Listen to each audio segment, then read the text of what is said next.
Hello, this is Julie Savitz, and welcome to It's Not Over.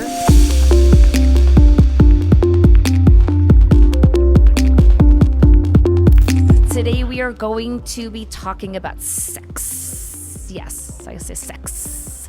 So how at our age it could be the most amazing sex of your life. So I'm so excited. I have my friend, Dr. Stacy, who also happens to be my boyfriend's sister, which is kind of weird, with us. So she is going to enlighten us with, I've learned a lot of things from her, with some things that we could be doing at our age or even a little bit older that she is going to share with us.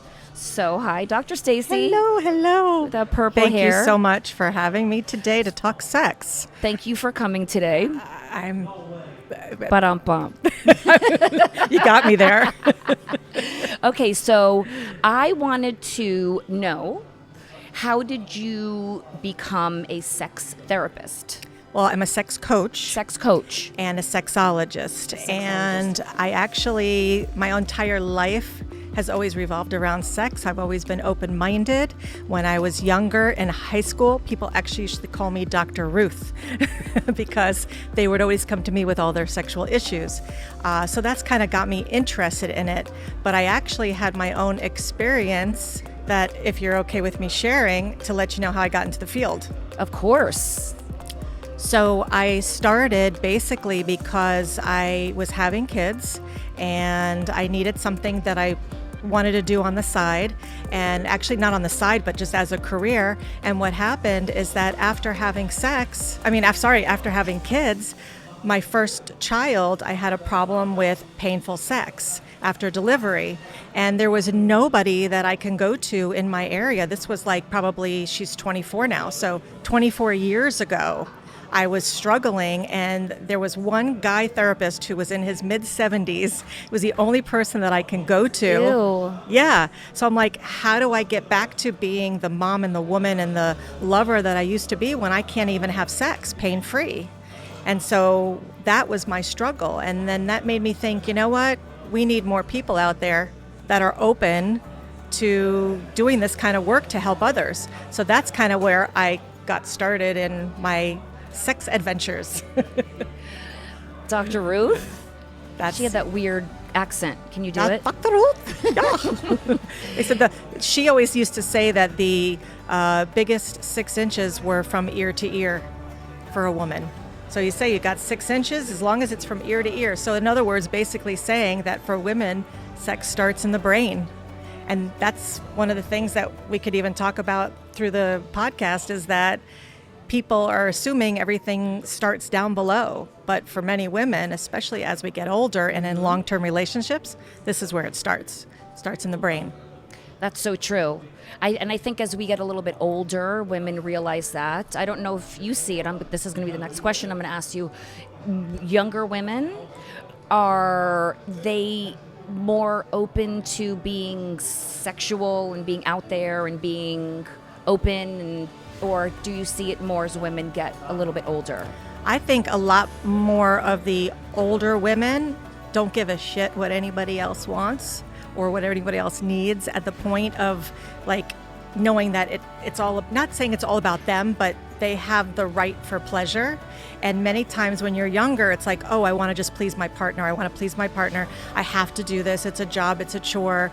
I'm not going to ask for what I want because I'm ashamed or embarrassed. And as we get older, we're like, I don't care. I don't care if I'm ashamed or embarrassed. There's nothing to be embarrassed about. I'm just going to tell you what I want, what I like, what I need. And let's go do it and enjoy ourselves and be able to then do what your partner needs. Because if you're not happy, you're just going to go in it, just kind of do the motions, and your partner doesn't feel it anyway. It's not enjoyable. That's so true. That's so true. It's not enjoyable. So what would be your advice as a sexologist for women to help them open up their minds to asking for what they need and experiencing what they want? What's the biggest wall? Biggest wall, I have seen a lot of people have shame. And whether it comes from religion or it comes from culture or just that they haven't done it before. Because if you're with a partner for so many years, how do you make that transition to saying, I want something different, or I want something more exciting? And sometimes people are afraid to make their partners feel bad because they're like, well, I don't want to make them feel like they're not doing a good job. But there's nothing wrong with that communication and trying new things. So as you get older, you have to have variety. It's like having the same piece of chicken every single day. You know, you want to be able to add salsa to the chicken, or you want to be able to add strawberries and cheese, or, you know, I don't know why strawberries, tomatoes and cheese. I'm thinking of a salad. It's a little phallic. Yeah, you know. Oh, no. Hey. But I think just it's important for us to realize that as we get older, it is okay to ask for what we want, especially because sometimes it's even more difficult as we get older. Our bodies change, and it makes it harder for us to feel pleasure sometimes. That's a very good point. And this show a lot of times focuses on, we have been on divorce. Let's talk about people that are in relationships 20, 30, 40 years. If they come to you and divorce is not an option, they're happy outside of the bedroom, what are some things they can do to spice things up with someone they've been with? I'm sure people have only been with each other. What would be advice for that? There are so many things people can do to spice it up. I ask people sometimes when they come to me in long-term relationships, one of the things, I'm going to generalize, if you're in a heterosexual relationship, man and woman, you have men which are a little bit more spontaneous, and women are considered more responsive. So what that means is men, if everything's functioning properly, they could wake up with an erection. They can go to bed with an erection. They see their partner naked and has an erection. They're ready to go more spontaneously. Women in long-term relationships are responsive, which means in order for them to be aroused and have desire, they need the arousal first. So you have to figure out ways to arouse them. And by doing different things and variety, that's one of the ways after so many years that you need to do. You need to be able to figure out what kind of variety can you do. It could be something like going in the shower and playing around. It could be playing games, picking out a romantic game to play. It could be having a nice dinner in the home when no one's around. It could be just taking a walk on the beach and kind of sneaking in the bushes. You know, doing little things like that can help spice things up. You have to do different. Yes. Okay, so let's talk about toys. Can we talk about toys? We could talk about anything. Because you have toys. I have a few. You have a lot of toys, and thank you for sharing. My pleasure. You're welcome, my brother. Is there one toy that would be considered a starter toy for women that have never done that or admitted? Yeah, clearly. There's a lot of women that have not used toys and don't know which to go to, so that is a very good question. I would always say to do something on the outside.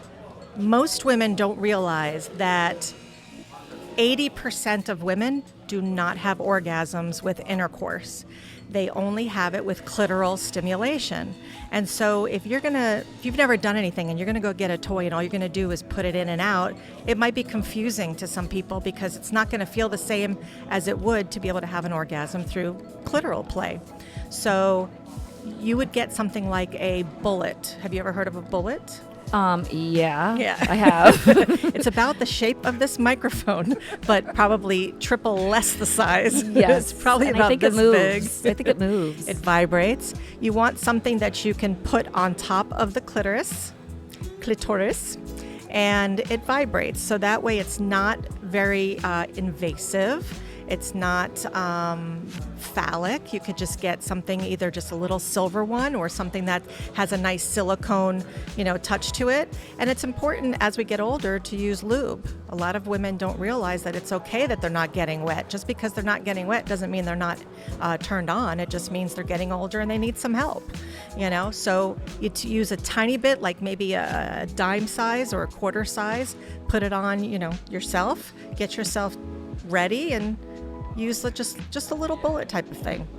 Do you suggest women try toys out on their own before they try with their partner? It doesn't necessarily have to be before or after or with. It's whatever's comfortable for them. If the woman is not sure how she's going to react with a toy and has never ever used one, it might make it make more sense to use it on your own. But also, if you don't know what you like and what you need, it's going to be much easier when you're by yourself to just explore. Most women don't even know their bodies. I had someone come into my office. I have a vagina pillow. Okay. It's a Show it to me the next time I should come have over. brought it. I didn't even think to bring it. But it's a pillow that's in the shape of a vagina, and it has a little pearl where the clit would be. And my friend, she was at the time 42 years old, said, "Oh, that's so pretty. That's great. I love it. What's that pearl?" And I said, "That's the clitoris. That's the clit." And she goes, "Oh, really? It's over there?" And I go, "Yeah." She goes, "Oh, I thought it was inside." So obviously, I said to her, I go, "Do you never play with yourself?" And she goes, "No." So even at 40-something years old, some women don't even know their own bodies. So it's so important to be able to have that time by yourself, whether you're comfortable or not with a toy, even if you don't use a toy, just comfortable with your own body to explore and figure yourself out before you are with a partner, because once you get with the partner, you're going to know yourself that much better. What if you have a partner that is against using a toy? Because men a lot of times Leave like, 'em. "Oh no, I'm so amazing and I can do that," and leave them. Yeah, leave them. Listen, if your partner does not appreciate and respect the women's need for pleasure or the women's need for exploration, it may not be the right thing. There's a lot of people, if you are in a heterosexual relationship where the man is not comfortable with the toys, try to get something that maybe is not phallic looking, or maybe not getting a 10-inch dong that, can be intimidating. Exactly. Yeah, you don't want something the size of this microphone. But if they can't respect your need, because it's difficult for many women to orgasm. And like I said, most women are not going to orgasm through intercourse. And if you don't allow your partner to at least try, it's just something to have a conversation with. It's something a little more than just saying, "Okay, no problem, I won't use it." Well, let's talk about orgasm. All right, let's talk. Should that be the end all for when you are having sex? Should climax be what the goal for women?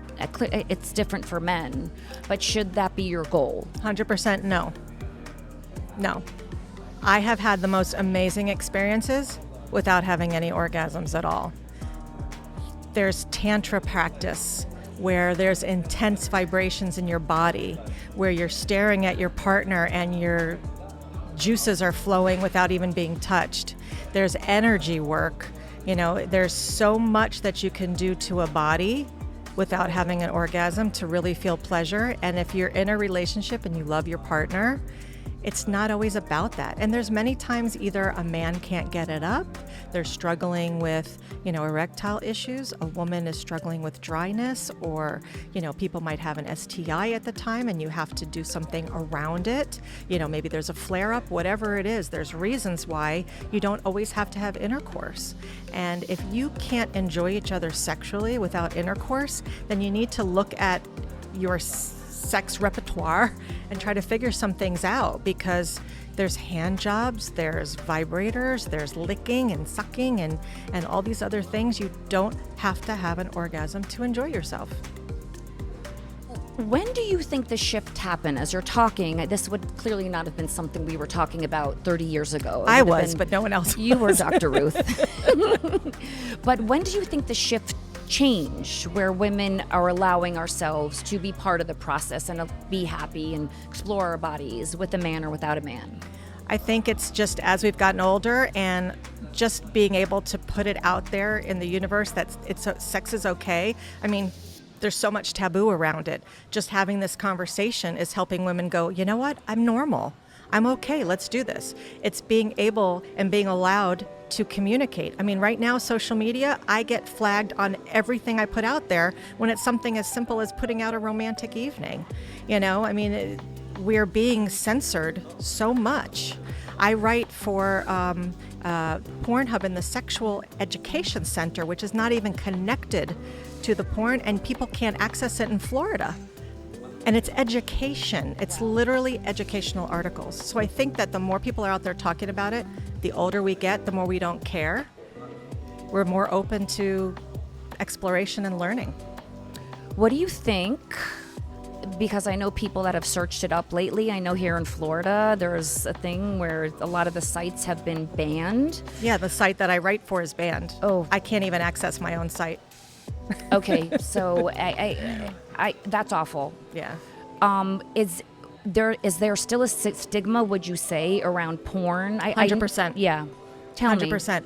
I mean, there is. And you know what? I'm not going to say it's always 100% because there are some sites that may not be appropriate or doing the right thing, but there are a lot of sites. The ones that are being censored right now are the really, really big sites that actually do have some positive aspects to it. Like I said, I write for an educational center. That's part of it, but you can access it without even seeing anything. It's all educational. And these are things that people were messaging. Oh, I read your article. I'm really curious about this because I have this problem. People contact me from my articles about problems they have. And now people in 18 states can't access the site that I write for. That's awful. So it's educational. It's educational. And not saying porn is educational, but I'm saying the part that I write for. But the problem with it is that if you know, they're trying to keep people that are 18 and under. I completely understand that. But if you're an adult and you want to watch porn with your boyfriend, I want to watch with my husband, why can't I? I'm choosing a site I know that is legit versus now I can't see that site. I'm going to have to go find the back roads to some place where who knows where they're filming, how they're filming, who those people are to try to get what I want to get. So what they're doing is they're taking away the legit companies and is it finding only things. In Florida? There's Florida? 18 states that Okay. it's banned in right now. So listen, it's not for everybody, and it does ruin some marriages, but it does also keep some marriages together. And there are some legit sites. So unfortunately, that's where we are right now. But what I suggest is make your own. What? Get a video camera like one of these, and put it And up watch it with and your Watch it partner? with your partner. That's Why not? interesting. And then delete it right after. Well, that's the thing. Delete. delete. That would be kind of fun. Why not? That's a way to spice things up. Well, let's talk about sexy. You and I talk a lot about sexy. Yes. I know I was on your podcast talking about it. What do you think makes women, if there is one thing, feel sexy? Confidence. That's really the number one thing. Every single woman has something that they don't like about themselves. I gave an example last night on my podcast. I had this woman walk in, beautiful, gorgeous smile, perfect body. Was she long prettier than flowing me? hair. You were about the same. Thank you. You're welcome. You had one up because you were older and more mature. Thank you. I like to win. But she walked in, and one of the things I talked to her one-to-one, she had no confidence. She didn't like the way she looked. She thought she was fat because she had a baby a year ago. I said, I'm still carrying my baby weight from 24 years ago. I mean, just a stunning girl, stunning. And she just had no confidence. As I worked with her and I gave her the confidence, she walked around in a different way. Her shoulders were back, her tits were out. She just felt like she was worthy. She was offering what she had to give, and either they wanted it or they didn't. I'm like, you can't count on a partner to make you feel that good, and there's many women that don't have partners that feel like, oh, well, let's say divorced and they're 40s and 50s and they have, saggier boobs, or they have stretch marks, or their stomach's not perfect. You know what? If you go up there and you show confidence and you have a positive sexual attitude, every guy's going to want you. yeah. It's not about how you look. Because otherwise, sometimes you'll see someone that might be 400 pounds dating someone who's 150 pounds and wondering, what's that connection? Oh, confidence. They make the other person feel like they're wanted and desired and sexual. It's that sexual energy. Yeah, and it's palpable. Oh, easily. And we also have Oh, spoke I got about it, girl. this. Yeah, you do. And we've spoke about it. For me, it's a free vacation. Like if I'm having sex, it's like, whoa, I can be anywhere I want to be. It's a number one, a release. But you have to get your head in that space. Correct. And you Yeah. need to be with someone who respects you and is That you into feel what you safe want. with. Feel safe. That goes back to our love languages. Yeah, that's a big thing because many women, if they don't feel safe, they're not going to be able to open up and share their needs and wants. Do you give homework to couples that come in? I know you spoke about the dating and have a date night. I like to call it home assignments because we don't want it to be work. Good But one. every time someone works with me, I always get them to go home with some type of a home assignment activity, something fun that they can work on, because coaching compared to therapy, coaching is more goal oriented. So where are you now? Where do you want to be? What activities, what is your action plan moving forward? So I always like to give people steps to reach their goals. And so depending on what their goal is, I mean, I have one couple I'm working on right now that didn't have sex for probably 10 to 12 months, and they weren't even touching. And so I got them finally to hold hands, to hug, and now they finally had sex 2 weeks ago. They sent me a message at 2 a.m. with like fireworks. After working with me and doing those little steps, you can't just go ahead and try to have sex after 10 months, 11 months of not having sex. It's baby steps. Okay, now let's talk about Sex, yes. baby. A lot of women our age, I have a daughter at home and I have kids at home, and where do you suggest people find the time? Should women schedule it in? That is probably 90% of people's problems, is that they're tired. I'm working with a couple right now as a 6, a 4, and a 2-year-old, and they have no time for sex. They have activities, they have school, they have work. They're both working full time, and it's very difficult. And so sometimes you have to plan it and schedule it. And people say, "Oh, well, that's not romantic. What if I'm not in the mood?" Sometimes you don't have to necessarily be in the mood because, like I said, women are responsive. Sometimes you might need to just plan it, get started, and allow yourself to get aroused. Turn it off for a little while. Know that you have 30 minutes. Even if you give yourself 30 minutes, just take that 30 minutes at night when the kids go to bed.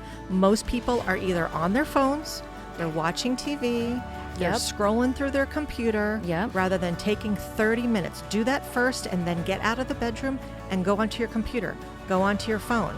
Take that time to plan. And if you don't have time for sex, take a shower together, hug, touch, wash each other, lay in bed just talking and kissing. Most people can't even kiss without thinking it has to go somewhere.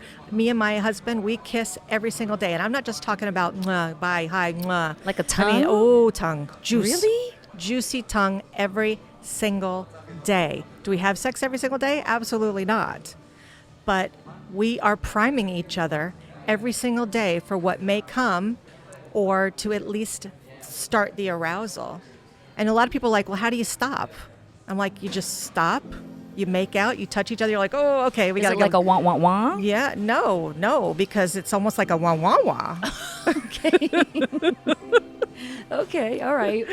Yeah. So it's important to take little bits of time. And if, let's say, some people are work from home, or you're coming home for lunch, sometimes it's easier to do it during lunchtime and not wait for the kids. So if someone's home and someone can come home during lunch, have a little quickie at lunchtime. But it doesn't have to be just about sex. And that's what people have to remember.